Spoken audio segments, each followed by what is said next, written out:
It was supposed to be a peaceful afternoon. Valerie Thomas, a woman whose strength came from a lifetime of quiet battles, stepped out of the small independent bookstore she loved.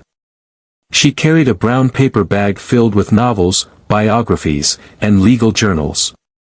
The sun brushed her skin with warmth. For a moment, she felt the rarest thing in the world, peace. She smiled softly to herself, unaware that across the street, trouble was brewing. Inside a patrol car, Officers Reynolds and Carter watched her with thinly veiled suspicion. Their conversation was casual but charged with the poisonous energy of assumption. "Wonder what she's doing here," Reynolds muttered, leaning back in his seat. Carter chuckled, tapping his fingers against the dashboard. "Probably casing the place." Neither man had any real reason to suspect Valerie of wrongdoing. But that didn't matter. In their minds, her skin color was enough. Without warning, the cruiser's engine roared to life, and the blue and red lights began to flash. Valerie turned at the sound, her brow furrowing in confusion. She hadn't done anything wrong, yet the sight of approaching officers made her chest tighten. She set the bag down carefully by her feet as Reynolds barked at her to step forward. "Is there a problem, officer?" she asked, her voice calm but firm. It was a voice trained by years of having to stay steady, especially when the world tried to shake her. Reynolds smirked. "Just some questions. Mind if we see what's in the bag?" Valerie felt the tension coil inside her. "I do mind. Unless you have probable cause, I have the right to decline," she said, her words precise, deliberate. That was all it took. A flash of irritation crossed Reynolds' face. Without another word, he yanked the bag from her hands, spilling the books onto the sidewalk. Carter moved behind her, roughly seizing her wrists. Cold steel cuffs snapped around them, too tight. Children playing nearby stopped, their laughter turning into stunned silence. Bystanders lifted their phones, capturing the injustice unfolding before them. A woman shouted, "She didn't do anything," but the officers didn't pause. They shoved Valerie into the back seat of the cruiser like she was nothing. Inside the squad car, Valerie caught a glimpse of herself in the rearview mirror. Her reflection stared back at her, strong, steady, but tired. Tired of fighting battles she didn't ask for. But deep inside her, a spark ignited. This wasn't going to end here. They would know her name. They would remember it. The ride to the station was cold and wordless. Valerie sat in silence, her hands aching, her dignity intact. They booked her like a criminal, fingerprints and mugshots, treating her like something less than human. No one asked her side of the story. No one cared. Thrown into a holding cell with grimy walls and a flickering overhead light, Valerie sat on the metal bench and closed her eyes. She let herself drift back to another time, another battlefield. She was a young woman again, sitting in the crowded lecture halls of law school. She remembered the whispered slights, the subtle sneers, the professors who looked through her as if she didn't exist. "Good luck with that," one classmate had muttered years ago when she'd spoken about her dream of becoming a judge. Valerie had smiled at him, not with arrogance, but with an unshakable certainty. She had survived then. She would survive now. Across the station, she could hear Reynolds and Carter laughing as they scribbled lies into their reports. They thought this was over. They thought they had won. They were wrong. When Valerie's daughter, Elena, arrived to post bail, she flew into her mother's arms, tears streaming down her face. "I can't believe this," she cried. "They treated you like you're nobody." Valerie held her tightly, running a hand over her daughter's hair, comforting her like she had when Elena was a little girl afraid of the dark. "They see what they want to see," Valerie said softly. "But it's not who I am." Elena pulled back, her face fierce and blazing. "They need to pay for this, Mom. All of them." Valerie's eyes gleamed with a different kind of fire, not the fire of vengeance, but of justice. "They will," she promised. Days passed. Valerie prepared in silence. She didn't cry. She didn't rage. She simply got ready. And then, the day arrived. The courthouse buzzed with low murmurs as people filed into the pews. Some had heard the rumors that 2 officers were being brought up on charges of unlawful arrest, excessive force, and racial discrimination. Others just smelled drama. Reynolds and Carter sat at the defense table, laughing, nudging each other. Confident. Smug. They still didn't know. The bailiff called out, "All rise," and the room stood. The doors at the back of the courtroom opened. And in walked Judge Valerie Thomas. In her black robes, head held high, she was a vision of quiet, unstoppable power. Every step she took echoed like a drumbeat. Reynolds paled. Carter's mouth dropped open. They knew her now. But it was too late. Valerie took her seat at the bench, adjusting her robe with careful precision. She gazed down at them with the full weight of the law behind her. "This court is now in session," she said, her voice calm, measured, but underneath, there was steel. The case proceeded, evidence laid bare like an open wound. The footage from bystanders. The bruises on Valerie's wrists. The lies in the officers' reports exposed by careful cross-examination. The courtroom watched in stunned silence as the truth unfolded. And then, it was Valerie's turn to speak. She rose from the bench and stood before the court, speaking not just to Reynolds and Carter, but to every hidden prejudice that had ever dared to lay its hands on her life. "I stand here today not as a victim," she said, her voice ringing through the chamber, "but as a survivor. As a daughter of a long line of men and women who were told they were less, but knew they were more. I was raised to believe that dignity is not something given to you by a badge, a uniform, or a gavel. It is something you carry within you." She turned to face the 2 officers, who could not meet her gaze.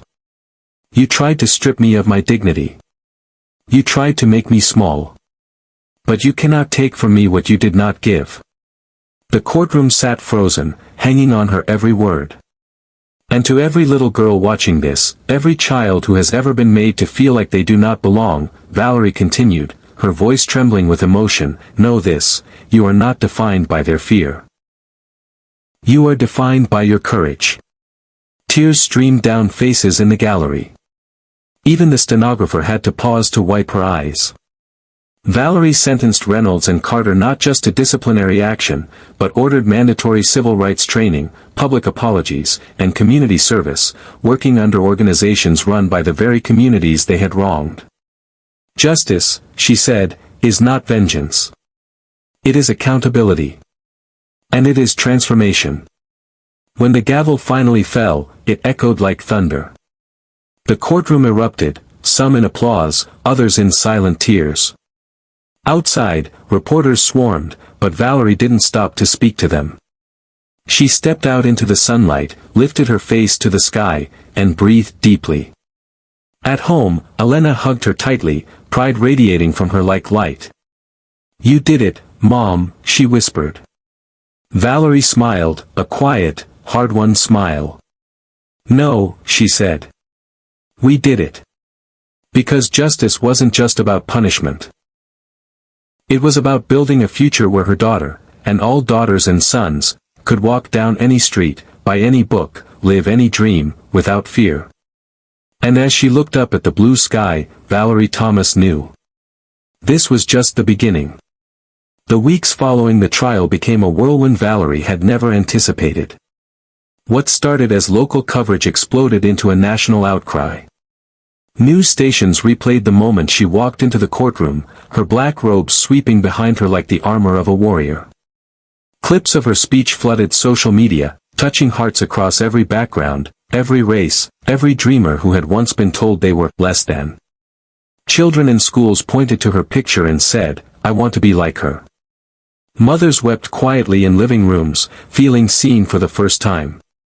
Veterans who had fought battles abroad nodded with respect, recognizing a different kind of heroism. Valerie didn't seek fame, it found her. Invitations poured in from universities, human rights organizations, city councils. Everyone wanted to hear from the woman who turned injustice into inspiration. But Valerie's heart stayed close to the ground, rooted in where she had come from. She declined the talk shows and red carpets. Instead, she chose to visit community centers, inner-city schools, and small-town libraries, places the cameras didn't usually go. She knelt beside little girls in braided pigtails, looked them in the eye, and said, "You are worthy. You are powerful. Don't ever let them make you forget." Meanwhile, something unexpected was happening with officers Reynolds and Carter. Their mandatory community service placed them in a struggling neighborhood they had only ever driven through with suspicion before. For the first time, they sat face to face with the humanity of the people they once feared. They served food at shelters. They cleaned graffiti off playgrounds. They listened, really listened. To the stories of mothers who had lost sons not to violence, but to indifference. At first, they were bitter. They grumbled and dragged their feet. But over time, cracks formed in the walls they had built around their hearts. One day, as Reynolds handed out free books at a literacy program, a little boy, no older than 7, hugged his waist tightly. "Thank you, mister," the boy said shyly. "I want to be a policeman like you someday. A good one." Something inside Reynolds shattered. He went home that night and stared at his badge on the kitchen table for hours, questioning everything he thought he knew. Carter, too, changed. He volunteered extra hours at a program mentoring at-risk youth. He learned their names, their dreams, their fears. Slowly, he realized that fear, not evil, had once guided his hand. And he hated what he saw in his old self. One afternoon, dressed in civilian clothes, they both showed up outside Valerie's chambers. They waited nervously, unsure if she would even agree to see them. When she stepped out and saw them standing there, hats in hand, eyes downcast, she understood instantly. They weren't there to excuse. They weren't there to explain. They were there to apologize. Not just with words, but with the heavy, painful transformation written all over their faces. And Valerie, being who she was, heard them. She didn't let them off easily. She didn't hug them and make it neat and tidy. Change, she believed, had to be earned, not gifted. But she forgave them. Because she understood something they were only beginning to learn, that true justice is not the destruction of one's enemies, but the rebuilding of one's community. Weeks turned into months.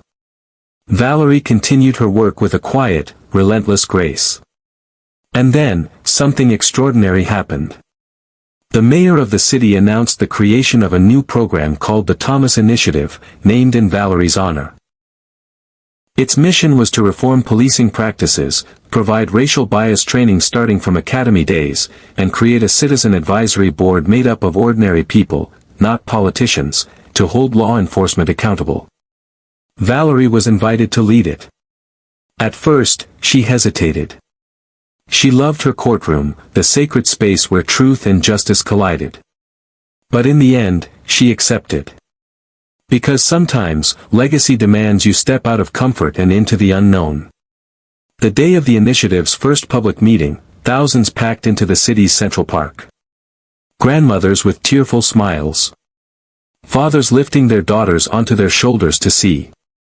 Students waving signs that said, "Justice looks like us," and, "Thank you, Judge Thomas." Valerie stood at the podium, feeling the weight of the moment settle over her. She looked out over the sea of faces, so diverse, so beautiful, so full of hope, and her heart swelled.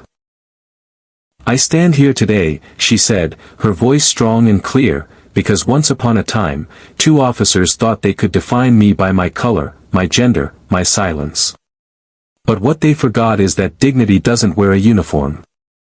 Justice doesn't bow to prejudice. And hope," she paused, her voice catching slightly with emotion, "hope can grow even in the hardest soil." The crowd erupted into thunderous applause, not just for her, but for themselves. For what they were building together. Later that evening, long after the speeches had ended and the sun had dipped behind the horizon, Valerie and Elena sat together on the steps of their modest home. "Mom," Elena said, her voice soft, "do you think it'll really change? Do you think things can actually be different?" Valerie leaned back, looking up at the blanket of stars overhead. "Change," she said slowly, "isn't a storm that sweeps through overnight. It's a seed. It's patience. It's believing even when the world gives you 100 reasons not to. It's raising your voice when it's easier to stay silent. It's choosing to forgive, not because they deserve it, but because we deserve peace." Elena rested her head on her mother's shoulder. And together, they watched the stars, two women, two generations, bonded not just by blood, but by the unbreakable belief that justice was possible. That dignity was non-negotiable. That hope, once planted, could become a forest. And somewhere in that wide, sleeping city, a little girl clutched a newspaper with Valerie's face on it and whispered to herself, "Someday, I'm going to wear that robe too." The legacy was already alive. It would never be silenced again.